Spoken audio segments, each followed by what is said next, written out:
everyone. I'm Diya, or Diya as the substitute teachers call me. Oh, and don't even bother pronouncing my last name. It's too long and difficult for you to pronounce, right? For those of you who don't know me, here's a quick bio. I'm a petite, geometry proficient, Spanish verb conjugating brown girl living in the SoCal sunshine streets of America.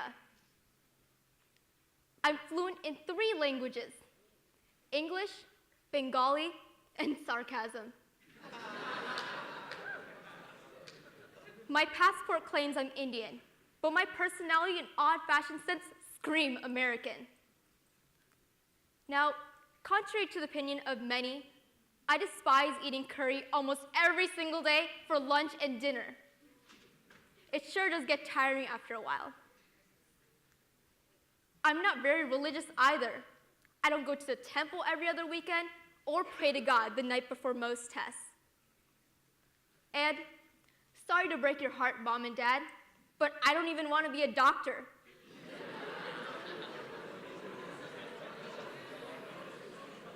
Wait, what? You're not like the other Indian girls out there. Yeah, you're right. I'm not like Preeti. I haven't gone to a science fair or even the Scripps National Spelling Bee like Sneha did. So, you're probably wondering, well, who are you and why are you on this stage today? You might also be wondering, is it okay for your personal identity to contradict your cultural one? Or is there a way to balance both? Now, for most people, this development starts at a really young age, and for some, it can start in a totally different place, just as it had for me. Let me tell you a little story about my childhood in Cleveland, Ohio. Ohio's like milk, a homogeneous white community.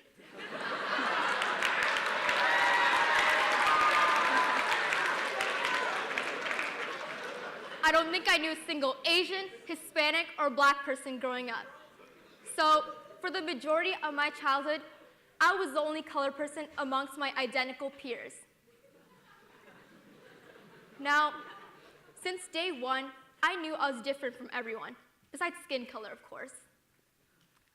I derived an unusual accent from my mom, was an Indian princess almost every year for Halloween, and regularly took Maggi noodles to school for lunch almost every day. Thankfully, though, I embodied the Asian stereotype of being good at math, thank God. So in 3rd grade, I was placed into the GAPE program. But upon my first day there, I was disappointed to see it was a room full of squirmy white boys who just did math all day. Ew!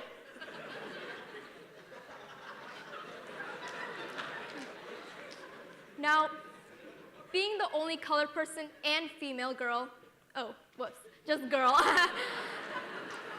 in a room was quite disheartening. The more I engaged my passions, like learning Indian classical dance, or picking up the violin, or even sport like volleyball, the more disconnected I became from my friends. Now, oh no, I was different from everyone else already, and now I'm just making myself even more distinct. So what did I do? I tried to assimilate with the rest of society. I convinced my mom to make me pasta instead of Maggi noodles for lunch. And I begged my dad, And I begged my dad, please, buy me a membership to Club Penguin.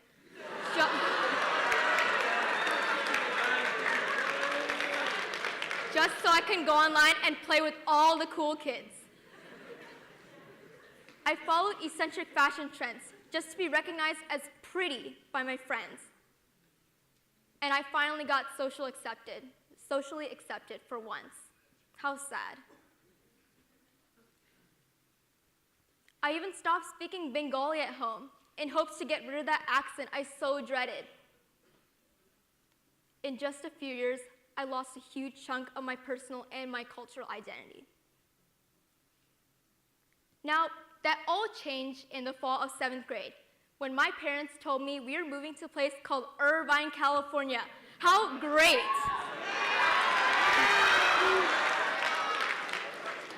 I went to Rancho San Joaquin Middle School,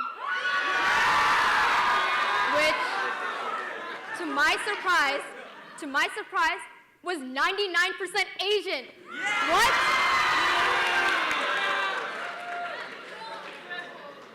Along with the endangered white kid or two, of course. Now, over the course of the next few weeks, I noticed a few changes. Cha, Lululemon, and unhealthy obsession over grades quickly became the norm. Kids as young as age 5 engaged in fierce competitions and centered their lives around getting into top schools like Harvard and Stanford.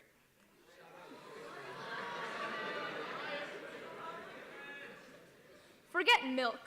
Irvine's like the ocean, calm and peaceful on top, but murky, dark, yet really interesting just beneath the surface. What a stark contrast. Besides demographics and weather, Irvine and Cleveland, Ohio are two completely different places in the social aspect. In Ohio, if you act like everyone else, you're seen as normal and American, whatever that means. But if you act the same way here in Irvine, people will see you as fake and insecure. Geez, you can't win, can you? It's a constant struggle between maintaining your personal identity and culture while trying to fit in with the rest of society. Now, as you can see, race is not some sort of special gene that's common to all people of the same race. In other words, I am nothing like Sneha or Preeti, like I mentioned earlier. I'm Diya. I have my own identity. But does this mean you have to sacrifice one identity for another, though? Not necessarily. Today, I identify as Indian American because I possess qualities of both races. I still take pasta to school for lunch, but I enjoy eating curry and Maggi in the comforts of my own home. I've grown more proficient in American slang, but now I speak more and more Bengali with my parents and relatives. And don't get your hopes up too high, Mom and Dad. I still don't want to be a doctor. But I'll admit that science and technology are two really interesting fields to me.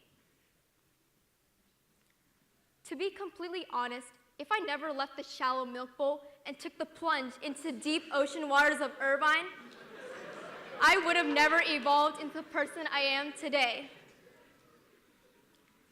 Being human is being able to retain your personal identity and culture regardless of what people think of you. Thank you.